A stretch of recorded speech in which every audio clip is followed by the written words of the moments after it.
လူချင်းမင်းတို့မင်္ဂလာပါ Tech Pantha မှာကြိုဆိုပါရစေဒီကနေ့ကျွန်တော်ပြောသွားပေးမှာကတော့ YouTube brand account ကိုပေါ့နော် Gmail ပြောင်းချင်တယ်ဆိုရင်ဘယ်လိုပြောင်းရမလဲပေါ့နော်ဥပမာကျွန်တော်တို့ဒီ account ရဲ့ Gmail တခြား Gmail နဲ့ပြောင်းမယ်ဆိုရင်ဘယ်လိုပြောင်းရမလဲဆိုတာကိုပြောသွားပေးပါမယ်ကဲလိုက်ကြည့်ရအောင်အရင်ဆုံးကတော့ကျွန်တော်တို့ပြောင်းမဲ့ Gmail Studio ထဲဝင်မယ်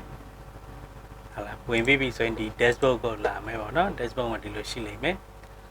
ကဲပြီးပြီဆိုရင်ကျွန်တော်တို့ဒီမှာ setting ကိုသွားရမှာဖြစ်ပါတယ်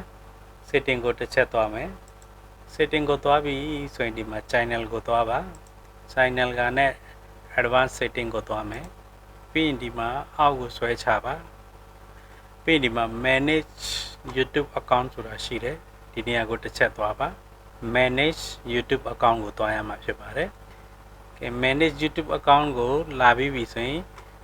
ဒီအောက်မှာ channel manager ဆိုတာရှိတယ်နော် add or remove manager ဆိုတာရှိတယ်ဒါလေးကိုတစ်ချက်သွားမယ်ကဲဒါလေးဆိုရင်ဒီမှာmanage permission ဆိုတာရှိလိမ့်မယ်ဒါလေးကိုတစ်ချက်နှိပ်ပါပြီးရင်သူကဒီမှာ passport နဲ့ဝင်ခိုင်းပါတယ် passport နဲ့ဝင်ပါကဲဒီမှာ verify code လာလိမ့်မယ်ကျွန်တော် code ထည့်လိုက်မယ်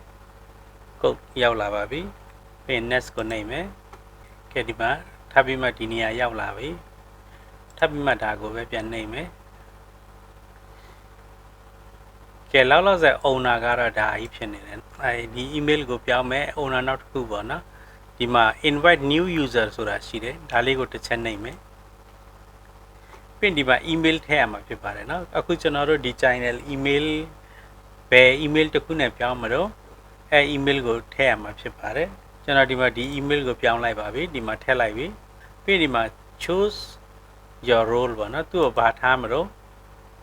owner ထားမလား manager ထားမလားဒီမှာတစ်ခါတည်းထားလို့ရပါတယ်နော်ဒီမှာ owner ထားမယ်ဆိုရင် owner ရွေးလို့ရတယ်ပြီး invite ကိုနှိပ်ပေးလိုက်ပါ owner ပဲလုပ်လိုက်မယ်လူချင်းမင်းတို့လုံးဝပြောင်းချင်တဲ့ဟာလုပ်လို့ရအောင်ပြီးဒီမှာ invite ဆိုတာကိုနှိပ်မယ်ကဲ invite ဆိုတာကိုနှိပ်ပြီးဆိုရင်ဒီ Gmail မှာ invite ဆိုတဲ့ Gmail တစ်ခုဝင်လာလိမ့်မယ်အဲ mail မှာသွားပြီးမှကျွန်တော်တို့ accept လုပ်ရမယ်နော်ကဲ mail ထဲကိုဝင်မယ်ဒီမှာနော် Google ဒီမှာ email ဝင်လာပြီနော်ဒီမှာ you are received invitation ပေါ့နော်ဒီ Mohan Pantha invited your share ownership of ဒီနာမည်နဲ့ channel ရှိနေတာကိုသူက share လုပ်မယ်တဲ့ accept လုပ်မလားပေါ့နော်ကျွန်တော် accept လုပ်လိုက်မယ်ဆိုရင်ကျွန်တော်ဒီ accept invitation ကိုကျွန်တော်နှိပ်လိုက်မယ်ဆိုရင်ကျွန်တော်ကအဲ channel ရဲ့ဒီ Gmail owner ဖြစ်သွားမယ်ဒါပေမဲ့ဒါကို accept နောက်ထပ်တစ်ချက်ထပ်နှိပ်ရအောင်မယ်နော်ဒီမှာနောက်တစ်ချက် accept လုပ်လိုက်မယ်ပြီး accepted ပေါ့နော်ကဲပြီးဒီမှာဒီ brand account ကိုမထားချင်ဘူးဆိုရင် YouTube account ကိုမထားချင်ဘူးဆိုရင်ဒီမှာ delete account ဆိုပြီးမှလာလုပ်လို့ရပါသေးတယ်နော်ကဲဒါဆိုရင်ကျွန်တော်တို့တစ်ချက်သွားကြည့်မယ်ဒီမှာကျွန်တော်တို့ permission ကရသွားပြီလားမရဘူးလားပေါ့နော်ကဲပြီးရင် done ကိုတစ်ချက်နှိပ်လိုက်မယ်ပြီးရင်ဒီမှာကျွန်တော်တို့လာကြည့်အောင်မယ်တစ်ချက် close နဲ့ပြန်တစ်ချက် refresh တော့တစ်ချက်လုပ်ကြည့်လိုက်မယ်ပြီးရင် setting ကိုသွားမယ်ပြီးရင် channel ကိုလာမယ်ပြီးရင် advanced ကိုလာမယ်ပြီးရင်ခုနနေရာပဲပြန်လာမယ်ဒီကိုပြန်လာပြီဆိုရင်ဒီမှာကျွန်တော်တို့ဒီမှာ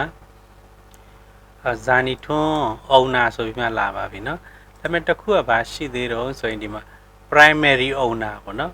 ဒီ primary owner ထပ်ပြောင်းဖို့လိုအပ်သေးပါတယ်အဲ့အတွက်ကိုဒီမှာကျွန်တော်တို့တစ်ချက်ဒါနှိပ်မယ်ဆိုရင်ဒီမှာ primary owner လို့ထားလိုက်မယ်ဆိုရင်သူကဘာပြောထားလဲဆိုရင်ဒီ primary owner ထားလိုက်ပြီဆိုရင်တဲ့သူဒီ account ရဲ့ full control ရမှာဆိုတဲ့အဓိပ္ပာယ်နဲ့ပြောတာဖြစ်ပါတယ်ဒါကို transfer လုပ်မှာလားပေါ့နော်တကယ်ကို transfer လုပ်မယ်ဆိုရင်ဒါကို transfer ကိုတစ်ချက်နှိပ်လိုက်မယ်ပြီးရင်ဒီမှာသူကပြောထားပါတယ်ဒီမှာနော်7 day ပေါ့နော်9ရက်လောက်ဒီတိုင်းနေပြီးမှသူက primary owner ဒီဇာနီထွန်းက primary owner ဖြစ်သွားလိမ့်မယ် ဇာနီထွား9ရက်နောက်ပြီးမှ primary owner ဖြစ်သွားပြီဆိုရင်တကယ်လို့ကျွန်တော်တို့ဒီ owner ကိုကျွန်တော်တို့ဒီမှာ